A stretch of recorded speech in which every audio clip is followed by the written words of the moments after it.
Hello everyone. सो आज हम लोग देखने वाले हैं एलसीएम और एचसीएफ का क्लास नंबर 3। सो लास्ट दो क्लासेस में आप सबने जो भी कंसेप्ट पढ़ाया है, मैंने जो भी कंसेप्ट आपको सिखाया है, वो सारे कंसेप्ट हम लोग इम्प्लीमेंट करने वाले हैं आज के क्लास में। और आज के क्लास में एक फिक्स्ड एक दो टाइप का ही मैंने क्वेश्चन लिया है जो एडीआरई एग्जाम्स में यूजुअली देखने को मिलता है। तो उस वैरायटी के क्वेश्चंस को आज हम लोग जानेंगे। तो बहुत इंपॉर्टेंट है आज का क्लास। जितना भी टूल्स हमने लास्ट दो क्लासेस में सीखा है वो सारे टूल्स हम लोग यूज करने वाले होंगे आज। ठीक है, तो चलो शुरू करते हैं।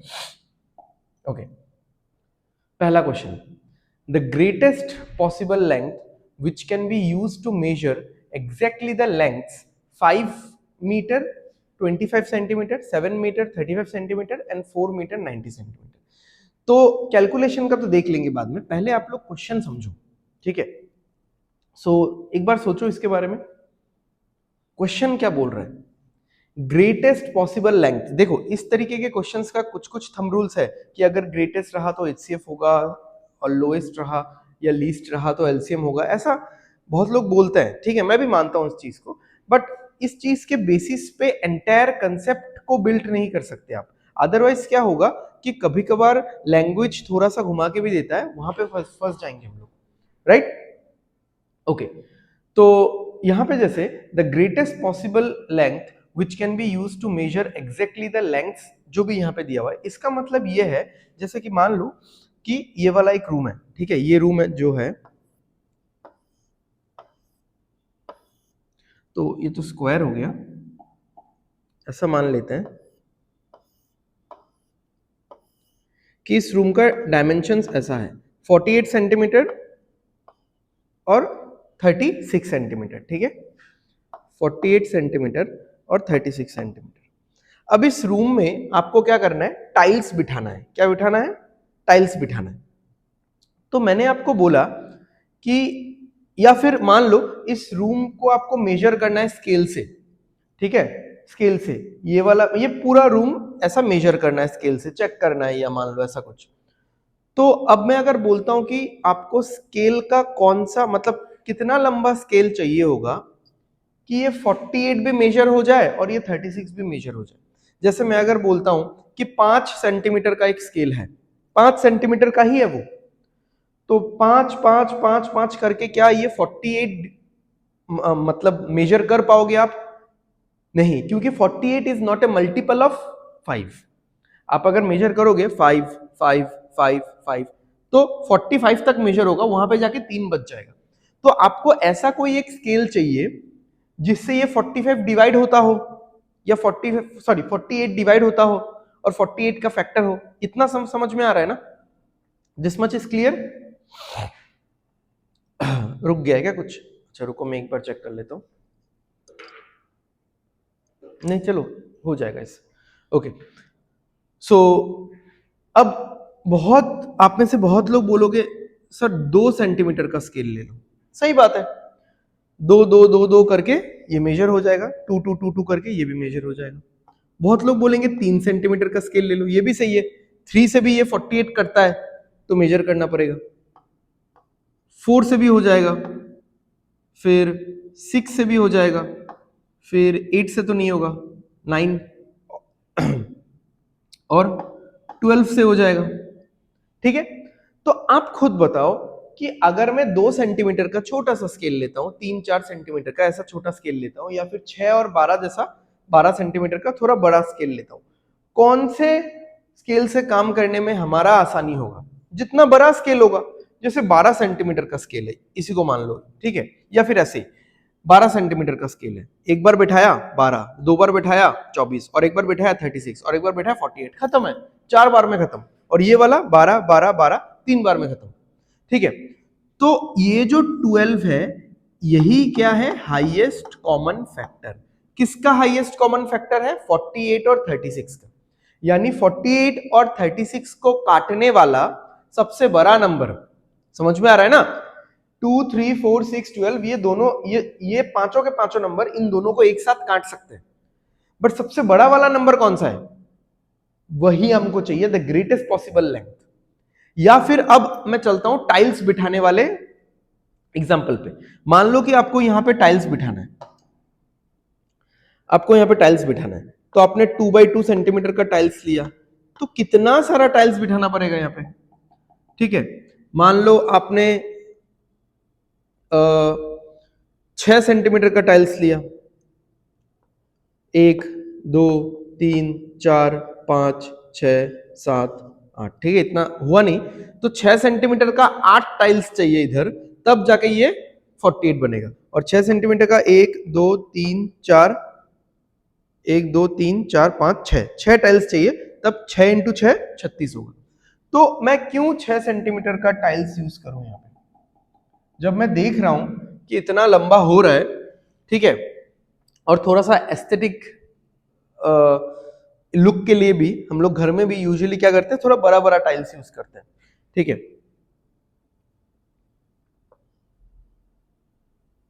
इधर ये हो गया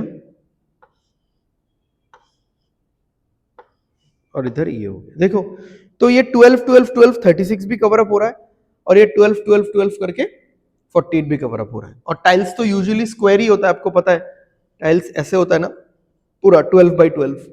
समझ में आ रहा है क्या आपको, ये चीज समझ में आया? तो यही बात है कि इस तरीके का क्वेश्चन का मतलब ये होता है, मैंने इन डेप्थ कंसेप्ट और मीनिंग समझाया आपको। The greatest possible length which can be use to measure exactly the length 5 metre जो भी दिया हुआ है। तो अब बनाते हैं हम लोग, ठीक है, तो 3 लेंथ दिया हुआ है, तो मान लो एक ट्रायंगल जैसा बना देते हैं, एक ट्रायंगल जैसा बना देते हैं। ये सबसे छोटा वाला 490 सेंटीमीटर, ये वाला हो जाएगा 525 सेंटीमीटर, सबसे बड़ा वाला हो जाएगा 735 सेंटीमीटर। आई गेस आपको आता है कि 1 मीटर यानी 100 सेंटीमीटर होता है, तो 1 मीटर 100 सेंटीमीटर होता है, तो जैसे 7 मीटर 35 सेंटीमीटर, तो 7 मीटर यानी 700 सेंटीमीटर प्लस 35 सेंटीमीटर, तो 735। अब मुझे क्या करना है, मुझे HCF निकालना है। 490, 525 और 735, इन तीनों नंबर का HCF निकालना है, ठीक है। क्योंकि देखो यहां पे तो ये जो 12 है, ये हमने ऑरेली बोल बोल के मैकेनिकली निकाल दिया, ठीक है। बट बड़े बड़े क्वेश्चंस में आप क्या करोगे, मैंने आपको समझाया ना कि ये 12 एक्चुअली में क्या है, ये 12 48 और 36 का HCF है। तो अगर आपको ये ट्रायंगल मेजर करना है और आपको मेहनत कम करना है, तो आपको सबसे बड़ा स्केल लेना चाहिए, और वो बड़ा स्केल ऐसा होना चाहिए कि इन तीनों नंबर को वो डिवाइड कर दे, यानी मेजर कर पाए तीनों नंबर्स को, ठीक है। यानी तीनों नंबर का HCF निकालना है, और HCF निकालने का एक मस्त टेक्निक मैंने क्या बोला था, हमेशा क्लोजेस्ट नंबर का डिफरेंस ले लेना। तो क्लोजेस्ट नंबर का डिफरेंस कितना है, 35 है। ऐसा दो क्लोज नंबर सोचो, आई मीन पॉइंट आउट करो और उनका डिफरेंस ले लो, तो इन दोनों का डिफरेंस कितना है, 35 है। अब या तो ये 35 ही एलसीएम है या 35 का कोई फैक्टर एलसीएम है, ठीक है। तो 35 से एक बार चेक कर लेते हैं, 35 से एक बार, हाँ हो जाएगा। देखो 35 एक्चुअली में क्या होता है, 5 और 7 से बना होता है, तो ये तीनों नंबर 5 से तो डिवाइड हो ही रहा है, दिख ही रहा है ये, ठीक है। 7 से ये होगा, 735 है तो ये भी 7 से होगा, ये वाला एक बार चेक कर लो, काटोगे 7 से तो 7, हाँ ये भी हो जाएगा। तो ये तीनों नंबर 7 से भी डिवाइड हो रहा है, 5 से भी डिवाइड हो रहा है, यानी ओवरऑल ये तीनों नंबर 35 से डिवाइड हो रहे हैं, ठीक है। मैंने क्या प्रोसेस बताया था, दो क्लोज नंबर्स को पॉइंट आउट करो, उनका डिफरेंस लो, या तो ये उनका डिफरेंस ही HCF है, या तो ये 35 ही HCF है, या 35 का कोई फैक्टर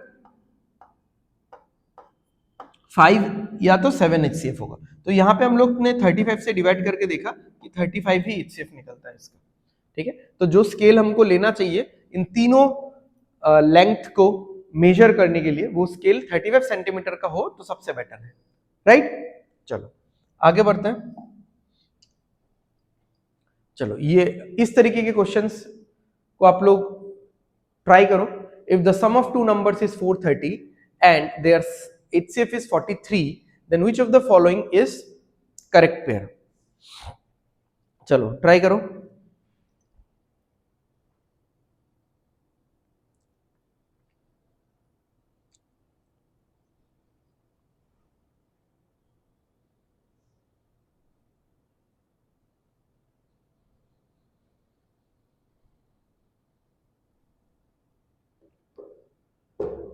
HCF से समझ में नहीं आ रहा क्या? अच्छा, एक चीज देखो, मैं सोच ही रहा था कि अगर ये डाउट कोई पूछेगा तो सामने से, ठीक है। अब देखो, HCF अगर होता है ना क्वेश्चन में, बहुत हेल्प हो जाता है। क्यों? समझो, बहुत तरीके के क्वेश्चंस हैं आज, बहुत तरीके के क्वेश्चंस हैं, ठीक है। तो इस तरीके के क्वेश्चन जहां पे दो नंबर्स का एलसीएम दिया हुआ है, एचसीएफ दिया हुआ है, सम दिया हुआ है, इस तरीके से, इसमें अगर एचसीएफ हो तो सबसे बेटर है। क्यों? आप दो नंबर्स को एचसीएफ के रूप में ही एक्सप्रेस कर सकते हो, एलसीएम के रूप में कभी भी एक्सप्रेस नहीं कर सकते। क्या मैंने बोला? रिपीट करो। दो नंबर को सिर्फ एचसीएफ के रूप में ही एक्सप्रेस किया जा सकता है, एलसीएम के रूप में एक्सप्रेस नहीं किया जा सकता। दिमाग में ठूस लो ये चीज। जैसे मान लो, अगर मैं बोलता हूं कि दो नंबर है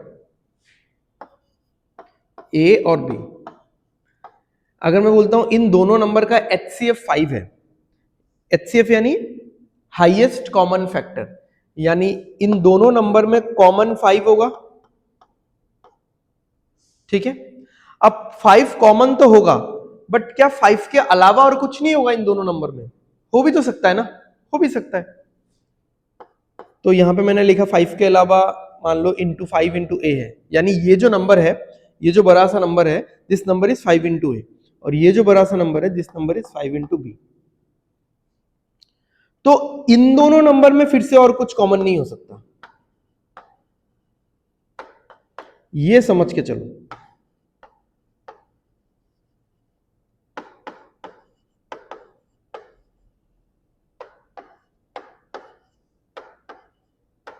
nothing common between A and B, ठीक है, क्योंकि आपने ऑलरेडी बोल दिया कि ए और बी का HCF हाईएस्ट कॉमन फैक्टर 5 है, यानी 5 ही इन दोनों नंबर्स के बीच का सबसे हाईएस्ट कॉमन फैक्टर है।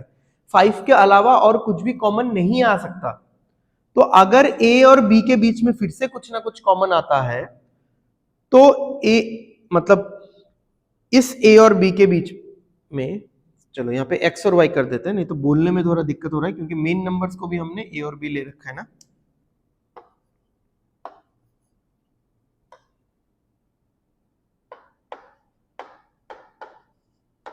हाँ, अगर एक्स और वाई के बीच में कुछ कॉमन होता है, देन ए और बी के बीच में 5 के अलावा और भी कुछ कॉमन आ जाएगा, तब तो HCF 5 रहा ही नहीं। समझ में आ रहा है? तो इसीलिए अगर मुझे ऐसा बोला जाता है कि दो नंबर्स के बीच में जो HCF है वो जो भी है 5 है, 6 है, 7 है, तो आप ऐसे नंबर्स को एक्सप्रेस कर सकते हो 5 into X, 5 into Y, right. तो अगर मुझे बोला है कि 43 HCF है, तो मैं इसको 43x 43y के रूप में एक्सप्रेस कर सकता हूं, ठीक है। अब क्या बोला? Sum of the two number is 430। तो अगर मैं दोनों नंबर्स को ऐड करता हूं, 43x plus 43y is equal to 430, तो 43 मैंने कॉमन ले लिया, बचा कितना? x plus Y. 43 से काटोगे तो आएगा 10। अब आप खुद सोचो कि x प्लस वाई मिलके 10 आना चाहिए, तो क्या क्या होना चाहिए? और x और y में कुछ कॉमन नहीं होगा, लेकिन nothing common between x and y सिवाय 1 के। तो ये अगर 1 है तो ये 9 हो सकता है, चलो सही है। ये अगर 2 है तो ये 8 हो सकता है क्या? नहीं, ये नहीं हो सकता, क्योंकि 2 और 8 में कॉमन आ चुका है। ये 3 है तो ये 7 हो सकता है, ये 4 है तो ये 6 हो सकता है। नहीं, ये भी नहीं हो सकता, 4 और 6 में 2 कॉमन आ जाता है। फिर 5 5 सच देने का मतलब नहीं है, 5 5 देने से भी तो कॉमन 5 हो गया ना फिर। तो x का वैल्यू 1, y का वैल्यू 9, या फिर x का वैल्यू 3, y का वैल्यू 7। अब बिठा के देखते हैं। यहां पे x का वैल्यू 1 बैठाओगे तो 43 आएगा एक नंबर, और एक नंबर आएगा 43 इंटू 9, बहुत बड़ा एक नंबर आ जाएगा। चलो, ऐसा तो कुछ आ नहीं रहा है। अच्छा, x का वैल्यू 3 बिठाओगे, 43 इंटू 3 129 जो कि दिख रहा है, एंड y का वैल्यू 7 बिठाओगे 43 इंटू 7, तो कितना आ जाएगा? 301 आ जाएगा, ठीक है। तो ऐसे तो ये दोनों ही सही है, ऐसे तो ये दोनों ही सही है, बट ऑप्शन से हमने इसको पिक किया है, ठीक है, क्योंकि 1 और 9 बैठाने के बाद जो वैल्यू आता है वो वैल्यूज यहाँ पे नहीं है, तो इसीलिए हमको करना पड़ा ये, राइट। क्लियर है? चलो आगे बढ़ते हैं। ऐसा क्वेश्चन लास्ट क्लास में थोड़ा सा दिखाया था मैंने, the least number which when diminished by 7। अच्छा, आप इसको अभी रीड आउट मत करो, इसको रीड आउट मत करो, बाकी पूरा क्वेश्चन देखो। The least number which is divisible by 12, 16, 18, 21। इस दुनिया का सबसे छोटा नंबर जो इन चारों से डिवाइड होता है। इसका मतलब क्या है, क्या निकालने बोला जा रहा है? एलसीएम। एग्जैक्टली, एलसीएम निकालने बोला जा रहा है ना, लीस्ट कॉमन मल्टीपल। ठीक है, सबसे डिवाइड होता है मतलब क्या? उन चारों से डिवाइड होता है मतलब उन चारों का मल्टीपल है तभी तो डिवाइड होता है ना। अगर मैं बोलता हूं कि 18 6 से डिवाइड होता है, क्यों होता है 18 6 से डिवाइड? क्योंकि 18 6 के टेबल में आता है, 6 के टेबल में आता है मतलब 18 6 का मल्टीपल है। तो अगर मुझे ऐसा कोई नंबर निकालना है जो इन चारों से डिवाइड होता है, यानी इन चारों का मल्टीपल होना चाहिए, इन चारों के टेबल में आना चाहिए वो नंबर, राइट? ओके, तो एलसीएम निकाल लो। चलो कन्वेंशनल वे से नहीं निकालेंगे एलसीएम, जैसे मैं थोड़ा निकालता हूं वैसा करते हैं, आप लोग भी सीखो। ठीक है, कितना दिन और कंफर्ट जोन में रहोगे। बाकी मैंने नॉर्मल मेथड तो बता ही दिया था आपको निकालने का। ठीक है, आप पावर के रूप में भी निकाल सकते हो क्वेश्चन समझ के, या फिर आप लोग जो करते हो ऐसा एल शेप करके वैसा भी कर सकते हो, हम लोग जो बचपन में करते थे। ठीक है, मैंने कैसे बताया था, हाईएस्ट नंबर को एलसीएम मान लो, तो मान लिया कि एलसीएम 21 है। अब जो जो चाहिए वो यहाँ पे एडजस्ट कर लेना। एलसीएम का मीनिंग क्या है देखो, अगर मैं 21 को एलसीएम मान रहा हूं, हालांकि नहीं है वो, अगर मैं 21 को एलसीएम मान रहा हूं तो एलसीएम का प्रॉपर्टी क्या है, एलसीएम का जो फीचर है वो क्या है कि एलसीएम जो होगा वो सबसे डिवाइड हो जाना चाहिए। तो 21 से तो डिवाइड होगा ही, 21 18 से डिवाइड नहीं होगा। बताओ क्यों? 21 में एक 3 और एक 7 है, 18 में 3 और 6 है, तो यहाँ पे क्या डालना पड़ेगा, क्या डालना पड़ेगा बताओ? अच्छा, 3 और 6 से आप वैसा कर सकते हो कि यहाँ पे 9 और 2 है, ये भी तो बोल सकते हो आप। ठीक है, तो यहाँ पे आपको एक 6 डालना पड़ेगा, क्योंकि 21 में ऑलरेडी 3 7 है, इसमें 3 के साथ 6 भी है, तो ये 6 डालना पड़ेगा। हो गया। अगर मैं बीच बीच में थोड़ा सा चेक करते रहूं कि यहाँ पे कौन कौन सा छोटा छोटा फैक्टर आया है, 3 आ गया है, 7 आ गया है, यहाँ पे एक 2 आ गया है और एक 3 आ गया है। 16 में क्या है, 4 बार 2 आता है, 2 इंटू 2 4, 4 इंटू 2 8, 8 इंटू 2 16, 4 बार 2 आता है। यहाँ पे एक ही बार 2 आया है, तो और 3 बार 2 चाहिए, 3 बार 2 यानी 8 चाहिए। ठीक है, 12 से तो डिवाइड हो ही जाएगा, क्यों? देखो 12 में होता है 3 और 4, यहाँ पे 3 है, यहाँ पे 4 है। तो जो जो आपको चाहिए, मैं फिर से बता देता हूं, हाँ ये वाला, पहले आपने सबसे बड़ा वाला नंबर ले लिया, फिर आपने देखा कि अगर अगर 21 18 से डिवाइड होना है तो 21 के अंदर 3 इंटू 7 है, 18 के अंदर 3 इंटू 6 है, तो ये तो कट जाएगा। तो इस नंबर में अगर एक 6 मल्टीप्लाई किया होता तब ये भी कट जाता, तो हमने किया एक 6 मल्टीप्लाई। ठीक है, तो इसका प्रोसेस ऐसा चल रहा है। अब 16 के अंदर 4 2 चाहिए, एक 2 ऑलरेडी यहाँ पे है और 3 2 यूज कर लो। 12 के अंदर 6 इंटू 2 चाहिए या 4 इंटू 3 चाहिए, 3 ऑलरेडी यहाँ पे एक है, यहाँ पे 4 है, 12 से डिवाइड हो जाएगा। तो ये होगा एलसीएम। तो देख लेते हैं क्या आता है। 21 इंटू 48, तो डबल करेंगे आ जाएगा 960 प्लस 48, तो ये वाला हो गया एलसीएम 1008।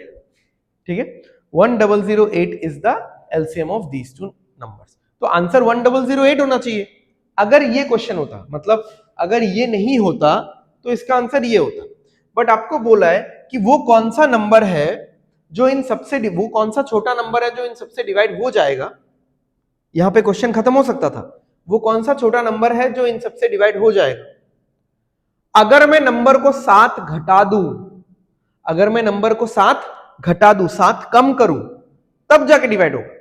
तो मुझे पता है कि ये वाला नंबर डिवाइड हो रहा है, बट मुझे 7 कम करना है, तो मैं ये वाला नंबर ले लूंगा ना। आप करो, इससे 7 कम करो, क्या आएगा? दिमाग समझा? टेक्निक समझ में आ रहा है? आप पहले एलसीएम निकाल लो, फिर आपको जो करने बोला है उस पर फोकस करो। आपको बोला है कि 7 रिड्यूस करने के बाद ऐसा एक नंबर आना चाहिए, तो यानी आपको नंबर को 7 पहले से बढ़ा के रखना पड़ेगा, तब जाके ये आएगा। ठीक है, चलो next. Let R be the greatest number which divides this leaves the same remainder. ठीक है, ये वाला करवाया था मैंने लास्ट क्लास में, देख लो, सेम रिमाइंडर डिफरेंट रिमाइंडर का क्वेश्चन। एलसीएम के केस में देखना, ठीक है।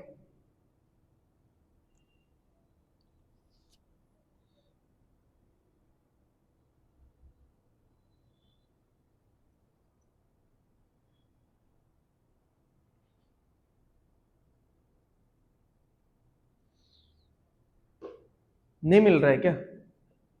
ओ सॉरी सॉरी, एलसीएम तो बाद में निकालने बोला है ना, इसलिए मेरे दिमाग में रह गया था। Let R be the greatest number which divides this.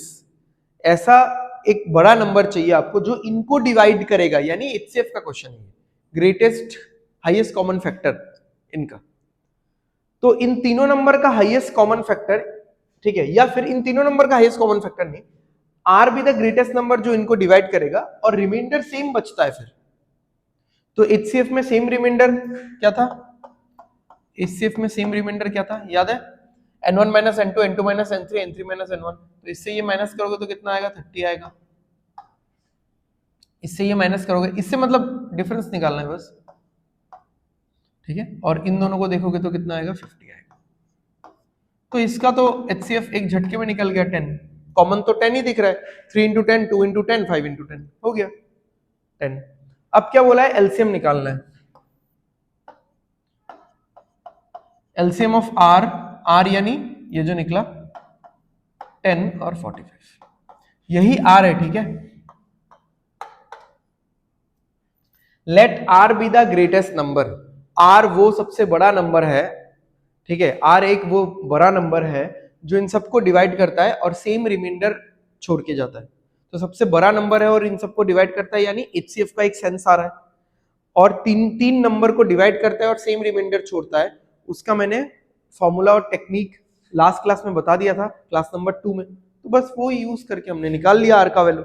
अब एलसीएम निकालना है आर और इसका, ठीक है। एलसीएम कैसे निकालते हैं? सबसे बड़ा नंबर ले लो 45।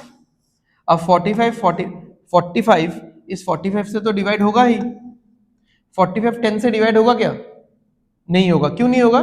10 के अंदर 5 है, इसके अंदर भी 5 है, बट 10 के अंदर एक 2 है, तो वो 2 मल्टीप्लाई कर दो तो 90 हो जाएगा आंसर। अच्छा, अब ये क्योंकि बहुत छोटा क्वेश्चन था तो ऐसा करने का जरूरत ही नहीं है। आई गेस बहुत लोग ऑरेली इसको कर पा रहे हो, ठीक है। 45 और 10 का कॉमन मल्टीपल कौन सा है? ऐसा कौन सा नंबर है जिसको 45 भी काट देगा और 10 भी काट देगा? 90 है, सिंपल सा बात है, ठीक है।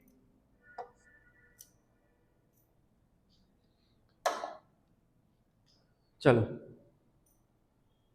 करो इसको।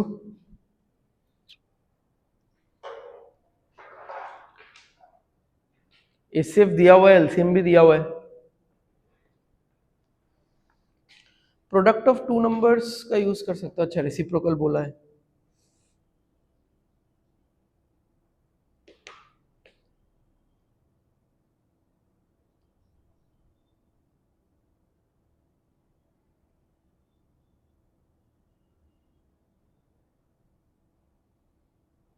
करो करो यार, जल्दी करो।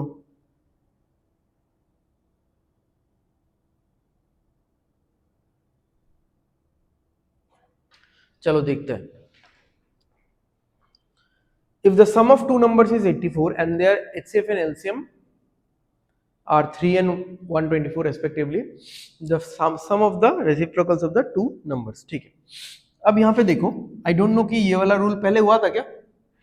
HCF into LCM is equal to product of two numbers। अच्छा देखो, अगर मैं दो नंबर्स को ए और बी मानता हूं तो a प्लस बी कितना है? 84 है। अब यहाँ पे हम लोग एक रूल यूज करने वाले हैं। मैं दो रूल बता देता हूं, एक रूल यूज करेंगे, एक बस जान के रखो। Rule number 1 is HCF into LCM is equal to first number into second number, ठीक है। और एक है LCM of coprime numbers is equal to product. Coprime numbers यानी को-प्राइम नंबर्स का मतलब है, मैंने पहले भी बताया था, को-प्राइम नंबर्स का मतलब है ऐसे नंबर्स जिनके बीच में कुछ भी कॉमन नहीं है। ठीक है, जिनके बीच में कुछ भी कॉमन नहीं है, उनके बीच में सिर्फ वन कॉमन है, राइट? ओके, तो जैसे मान लो 5 हो गया और 5 नहीं, मान लो 16 हो गया और 9 हो गया। अब मुझे 16 और 9 का अगर एलसीएम निकालना है तो मैं पहले देखूंगा कि इनके बीच में कुछ कॉमन है कि नहीं। कुछ भी कॉमन नहीं है यानी ये कोप्राइम कैटेगरी में आ गया। और एलसीएम ऑफ कोप्राइम नंबर क्या होता है? प्रोडक्ट। तो यानी 16 और 9 का एलसीएम निकालते टाइम आपको कुछ भी दिमाग में हेडेक, कुछ भी लोड नहीं लेना है। सिंपल क्या करना है? प्रोडक्ट 16 इंटू 9 144, खत्म है बात। ठीक है, तो ऐसे नंबर्स जिनके बीच में कुछ भी कॉमन ना हो उनका एलसीएम कैसे निकालते हैं हम लोग? उनको मल्टीप्लाई कर देते हैं, सीधा मल्टीप्लाई, स्ट्रेट अवे। ठीक है, अच्छा चलो ये वाला लॉजिक यूज करते हैं कि अगर मैं a इंटू बी करूं, product of two number, first number into second number is equal to HCF into LCM 3 into 124। ठीक है, अब देख लो ये वाला इक्वेशन नंबर 1 है, ये वाला इक्वेशन नंबर 2 है, तो हम लोग 1 डिवाइडेड बाई 2 करना पड़ेगा।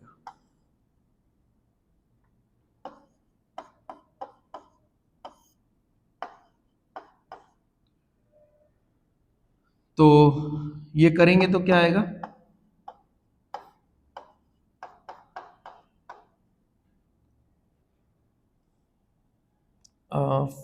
3 से काटेंगे तो 28 आ जाएगा, 4 से काटेंगे तो 7 आ जाएगा, 4 से काटेंगे तो 41 आ जाएगा, सॉरी 31 आ जाएगा। ठीक है, अब देखो इसको आप ऐसा लिख सकते हो, a by A B plus B by A B is equal to 7/31, है ना? अलग अलग कर दिया, a by A B plus B by A B is equal to 7/31, right? तो अब यहां से a काट दो, ऊपर 1 रहेगा तो 1 बाई बी, b काट दो, ऊपर 1 रहेगा, 1 by B plus 1 by A is equal to 7/31। हमको रेसिप्रोकल निकालने बोला था ना, the sum of the reciprocal, reciprocal यानी उल्टा, इन दोनों नंबर्स को उल्टा करके ऐड करो, इन दोनों नंबर्स को रेसिप्रोकल करके ऐड करो। ठीक है, तो 1 by B plus 1 by A is equal to 7/31। Clear है? कौन कॉल कर रहा है यार? समझ में आ गया? ठीक, तो ये एक टाइप का क्वेश्चन दिखता है कभी कभार रेसिप्रोकल वाला। चलो नेक्स्ट, ये एकदम फटाफट करेंगे, अभी अभी ताजा ताजा गर्मा गर्म हमने रूल पढ़ा हुआ है उससे। The LCM and HCF of two numbers is this and that respectively, if one of the number is this then the other number. ठीक है, हमको पता है HCF into LCM is equal to first number into second number. तो HCF क्या है? 10 to the power 8। LCM क्या है? 10 to the power 12 into 7 to the power 3। पहला नंबर क्या है? If one of the number is 10 to the power 12, दूसरा नंबर निकालना है, तो 10 to the power 12, 10 to the power 12 ये तो चला ही जाएगा, सेकेंड नंबर निकल गया, 10 to the power 8 into 7 cube, 10 to the power 8 into 7 to the power 3। Simple है, HCF into LCM is equal to first number into second number.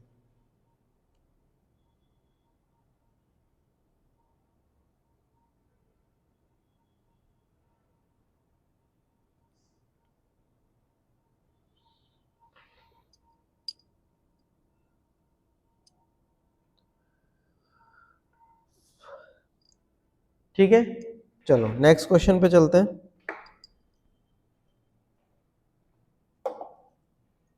Okay, अब ये question मैं आपको पहले समझाऊंगा, ठीक है, क्योंकि इस तरीके के क्वेश्चन बहुत देखा जाता है एंड आप लोग फर्स्ट टाइम, मतलब अगर पहले किया है तो सही है, अगर अलग बात है, बट क्लास में तो फर्स्ट टाइम ही हो रहा है। ओके तो देखो, हाँ यहाँ पे एलसीएम यूज होगा, बट किस तरीके से, बहुत मतलब कॉमन वैरायटी का क्वेश्चन है, हर तरीके के एग्जाम में देखा जाता है। 4 बेल है, ठीक है, 4 बेल है जो बजते रहते हैं at intervals of 4 minute, 8 minute, 12 minute, 24 minute respectively. All 4 bells rang together at 12 noon.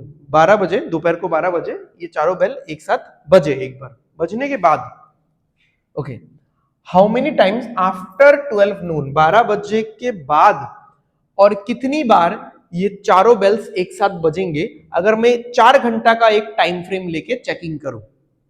12 बजे शार्प एट 12 ये लोग एक बार बज गए एक साथ, उसके बाद 12 से लेकर के शाम को 4 बजे तक अगर मैं 4 घंटे का एक टाइम स्पेन, एक टाइम पीरियड पकड़ूं, तो ये चारों बेल एक साथ कितनी बार बजेंगे।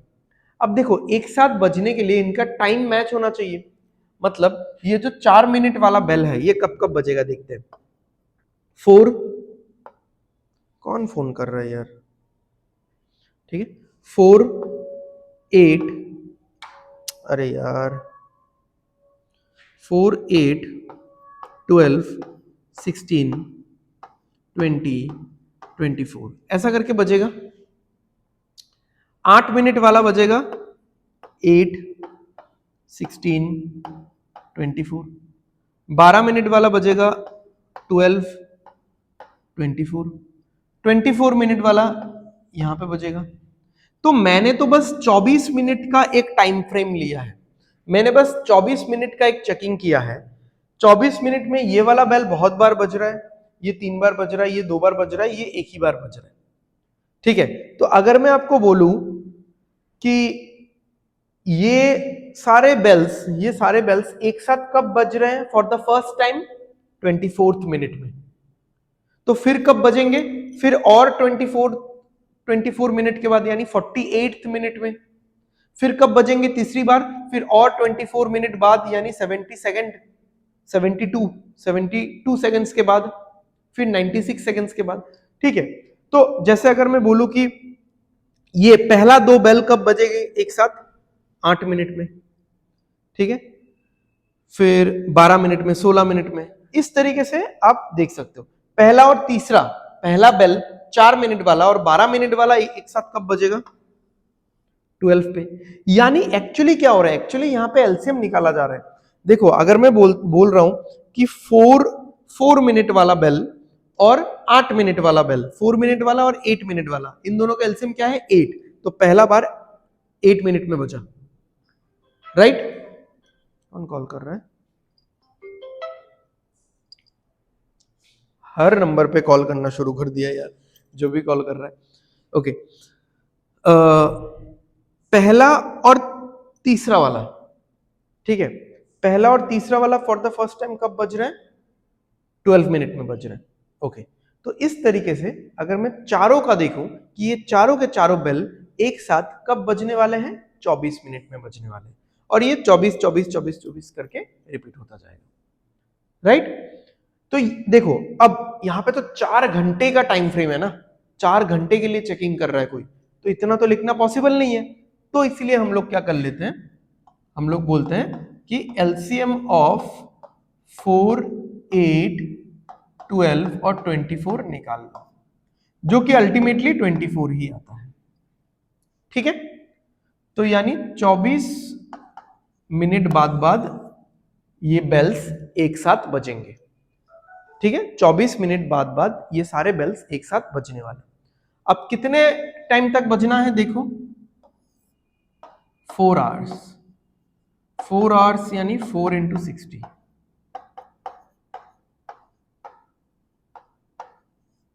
240 मिनट्स, राइट। तो एक बार एक साथ बजने के लिए फॉर द फर्स्ट टाइम, या एक बार अगर इन चारों बेल्स को एक साथ बजना है तो 24 मिनट का टाइम चाहिए।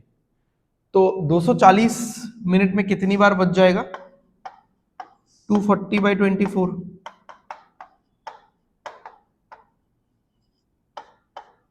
10 टाइम्स, हो गया आंसर। अब यहां पे देखो, अब यहां पे क्या है, इन द नेक्स्ट 4 आवर्स बोला था, with the ringing at 4 PM being included. हाँ, 4 बजे तो जो बजा है उसको इंक्लूड किया गया है, सही है, 10 ही आएगा आंसर।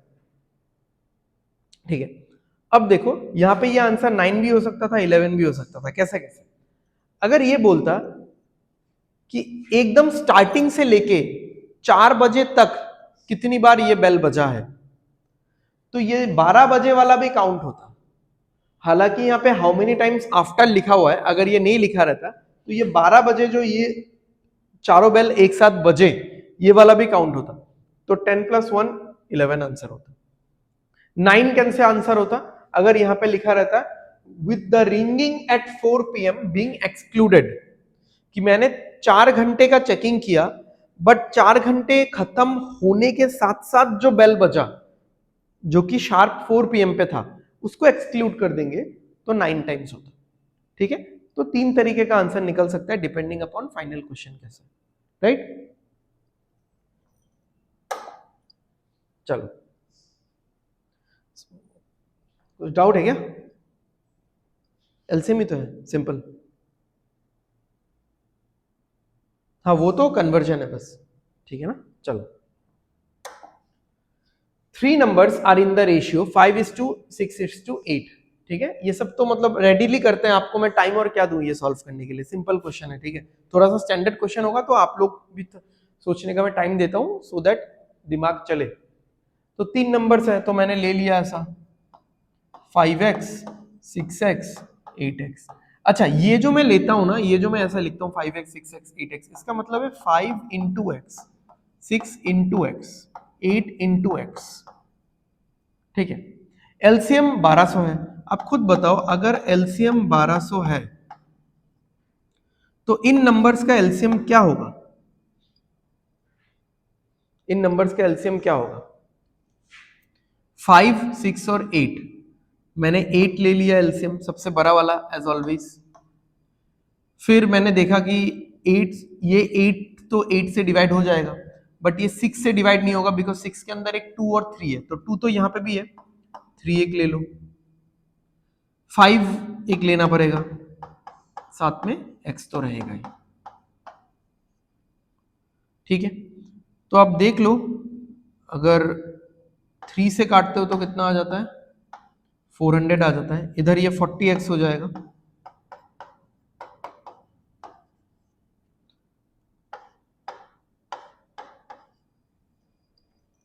ठीक है, x = 10।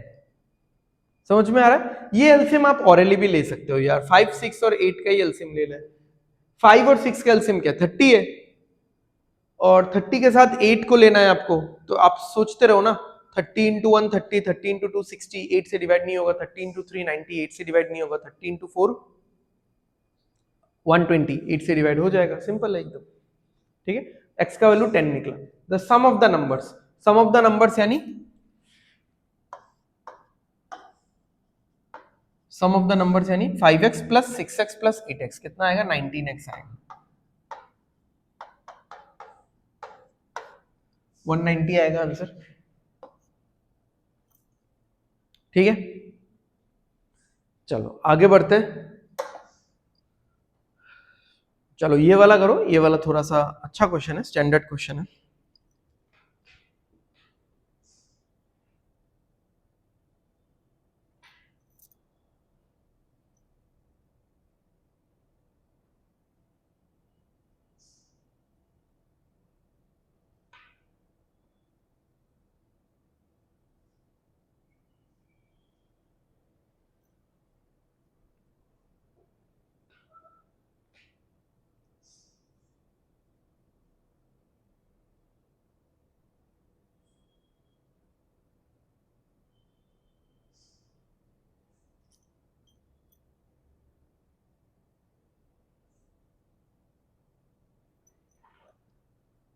जो लिखा हुआ है एक एक लाइन करके उसको एक्सप्रेस करो थोड़ा मैथमेटिकल इक्वेशन में।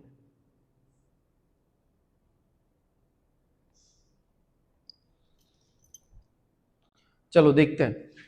ठीक है, देखते हैं इसको। The LCM of 2 number is 20 times the HCF. तो एलसीएम को मैंने भाई एल मान लिया और एचसीएफ को मैंने एच मान लिया। तो क्या बोला है, जो एलसीएम है वो HCF का 20 गुना है। जो एलसीएम है, हमको तो पता ही है कि एलसीएम HCF से बड़ा होता है, तो जो एलसीएम है वो HCF का 20 गुना है, यानी 20H है। ठीक है, तो ये हो गया हमारा स्टेप 1, ऐसा मान सकते हो। ठीक है, ये नहीं, इससे भी आगे बढ़ेंगे हम लोग, इसको आप स्टेप 1 की तरह देखो। And the sum of LCM and HCF is 504, यानी L प्लस H, ये 504 दिया हुआ है। अब L तो मुझे पता ही है 20H, ये हो गया 504, तो 21H ये हो जाएगा 504, तो H का वैल्यू हो जाएगा 504 डिवाइडेड बाई 21, राइट। 7 से काट सकते हो, 21 से सीधा काट सकते हो, 21 इंटू 2 कितना 42, और बचा 884, 21 इंटू 4, तो HCF तो आ गया 24, और LCM क्या होगा, LCM होगा 20H,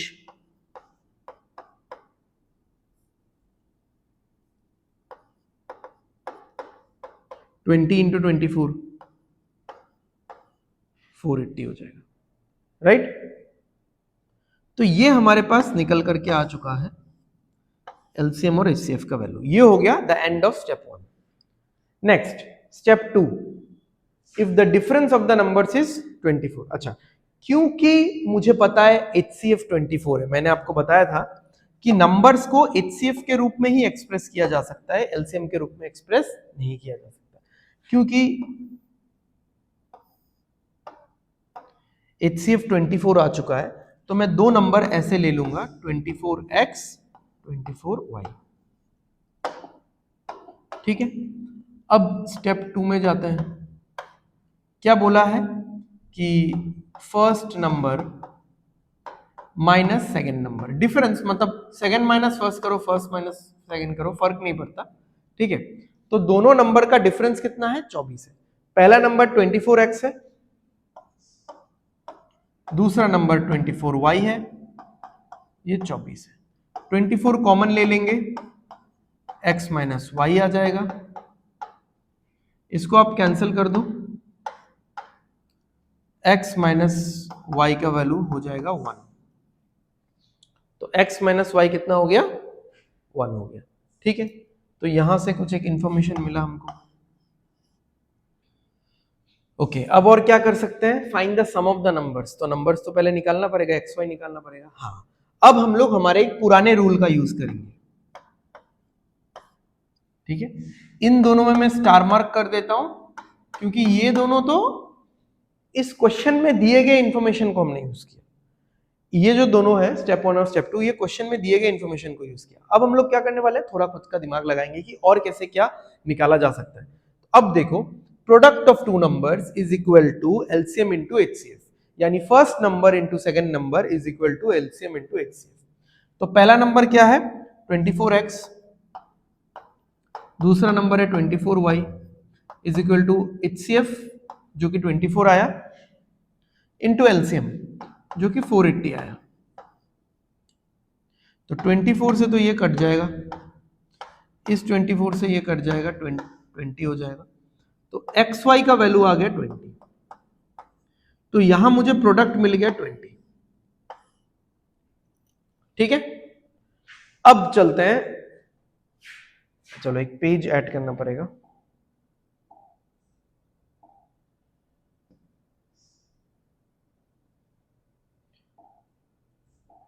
ओके, अब चलते हैं हम लोग नेक्स्ट पेज में।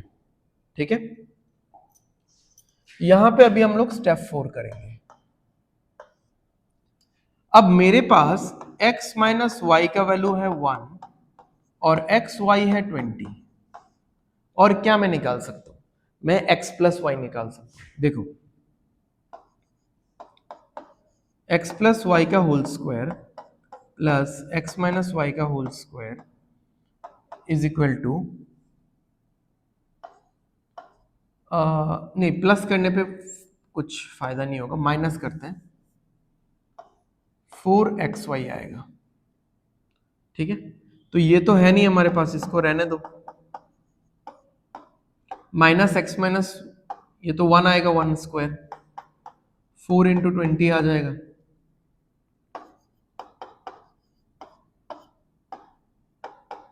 तो 80 और 1 81, यानी x प्लस वाई का वैल्यू कितना आ गया, 9 आ गया। ठीक है, पॉजिटिव वाला ही लेना है हमको। तो x प्लस वाई 9 आ चुका है और x माइनस वाई 1 है। ठीक है, इक्वेशन सॉल्व करके आराम से निकाल दो कि x प्लस वाई कितना है, 9 है, और x माइनस वाई कितना है, 1 है। इक्वेशन सॉल्व का शॉर्टकट टेक्निक में बता देता हूं। कुछ इक्वेशन सॉल्व ही मत करो, डायरेक्ट आप x का वैल्यू लिखो और डायरेक्ट आप y का वैल्यू लिखो। देखो यहाँ पे x ग्रेटर है, दिख ही रहा है क्योंकि x माइनस वाई कर रहे हैं।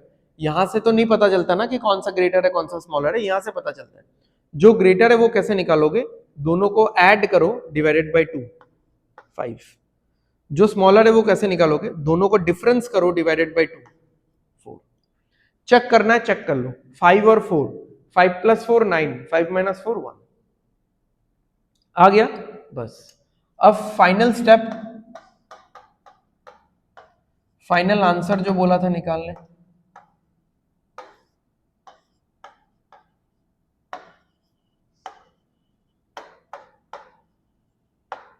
सम ऑफ द नंबर्स। नंबर्स क्या क्या लिया था हमने, 24x 24y। Some of the numbers कैसे निकलेगा, 24x plus 24y।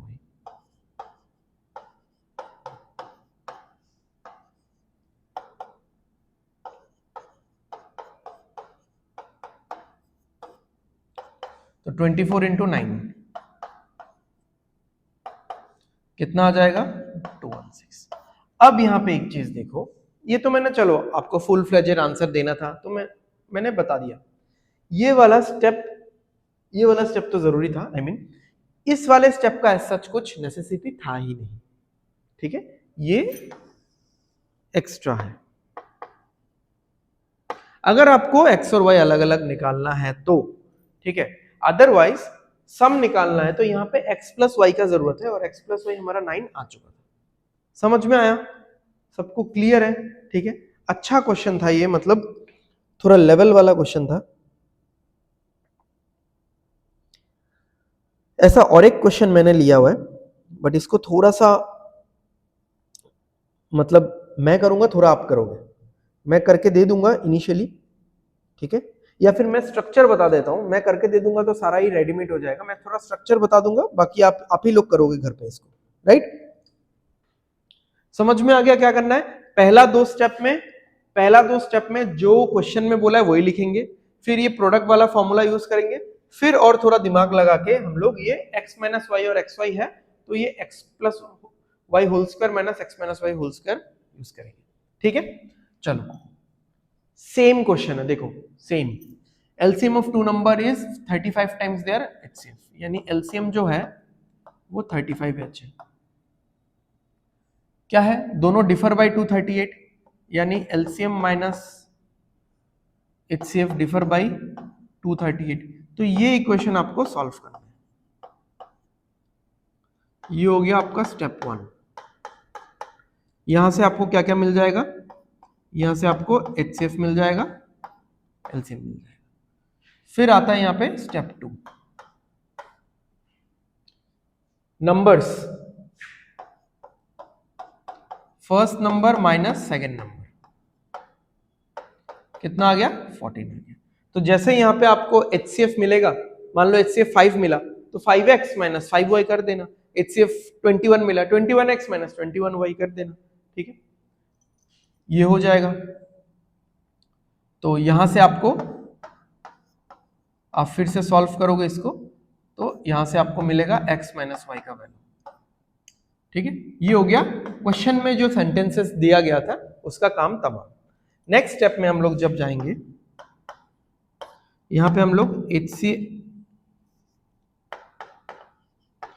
LCM into HCF is equal to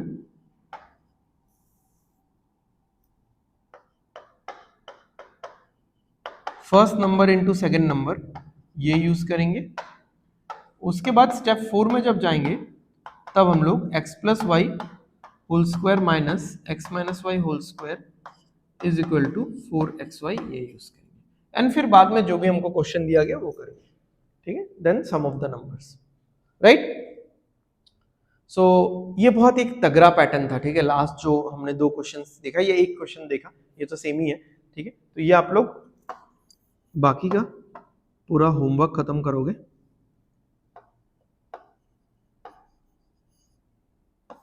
right.